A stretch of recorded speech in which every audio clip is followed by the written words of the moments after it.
One, two, three. Well,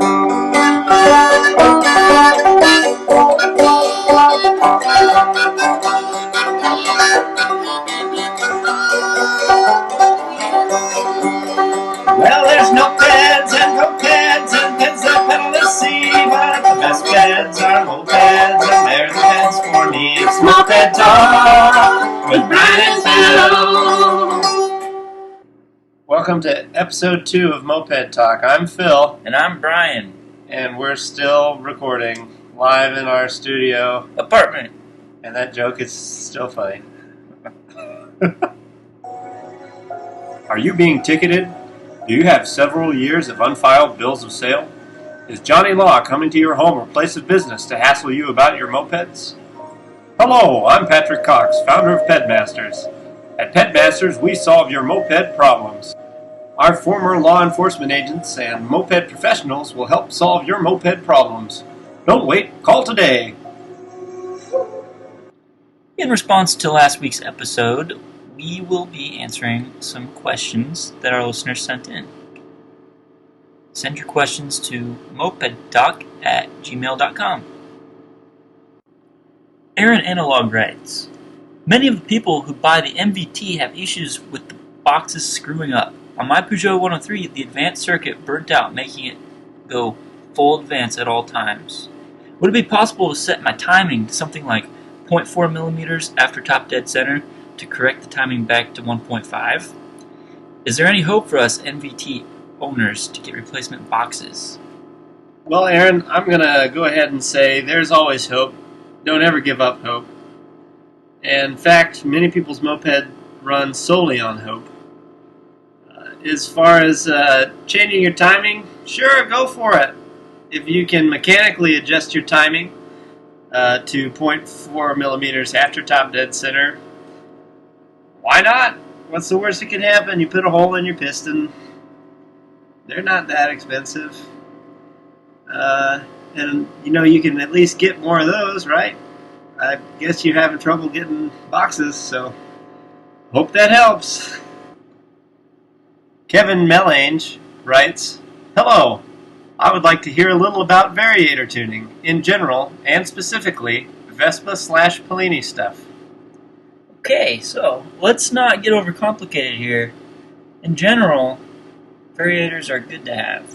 And specifically, they're good to have on a moped. It's very insightful, Brian. Most variators are tuned with weights. So make a New Year's resolution and lose some weight. And then your variator will work better. Don Sumter writes, all right, 10 hut. At ease now, give me 10 push-ups. Am I real? What do you think? Ask these folks if you don't think I'm real. DZ, Zap Heteroped, JR Bodadobs, KC, Spoo and Troy from Los Dorados, Shelly. Check my profile out sometime in Riders, and there you will see the putt and myself in living color. Enough said. By the way, I was born in Oregon. Your friend, Don Sumter, a.k.a. Mad Dog 2020. Jason from Chicago writes, does Brian Carver ever pick up hot chicks in his El Camino? Well, Jason from Chicago, I'm glad you asked. The answer is yes, I do. That's true. Just the other day I saw him give his mom a ride. Dang it, Phil. What? This week's episode of Moped Talk is brought to you in part by Seb's Used Parts. Seb's Used Parts for used parts and moped repair in Chicagoland. What kind of specials do they have this week, Phil? Well, they carry 12 Bings. Oh, just now 11. They're going fast. A Bing going fast? They also have SAE hardware. Are you tired of those hard-to-find M6 nuts? Convert your moped to standard American hardware. Alright, it's time for Bike of the Week. Woo! Bike of the Week. This week's bike, Coupe Maxi Build. Search for it in the general forum. This is built by Dam Rider Michael from Dayton area, I assume. And he starts out with a John Deere themed Woody Turbo Coupe Maxi. Green and yellow. That's right. I don't know where he found that bike, but probably at a home for blind people. Even the cylinder is yellow. He decided to change it, so he rebuilt the motor and painted the cylinder nice black. Looks good. Hardwired the bike, put in a little Radio Shack toggle switch. Always nice. Really cleans up the looks there. Now here's the cool part. He added a general 5-star stock muffler for the crossbar. That's right. Always looks good. Nice cross brace. You get a muffler, also known as an exhaust pipe. I think only cars have mufflers. And then he bobbed the tail and did a little trickery. Yeah, looks like you've got some LEDs going in there and the poop emblem. That's right. It looks like a crest. Painted that thing in his garage, and it is some kind of black, red, blue, sparkly thing. Chameleon. Chameleon. Depends on what angle you look I at think it, right? that paint color is actually called Karma Chameleon. Maybe not.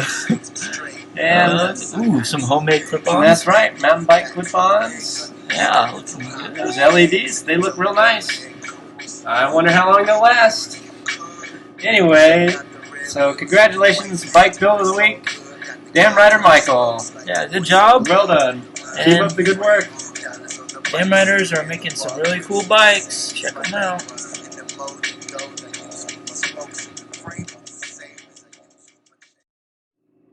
Well, that's it for this week's episode of Moped Talk.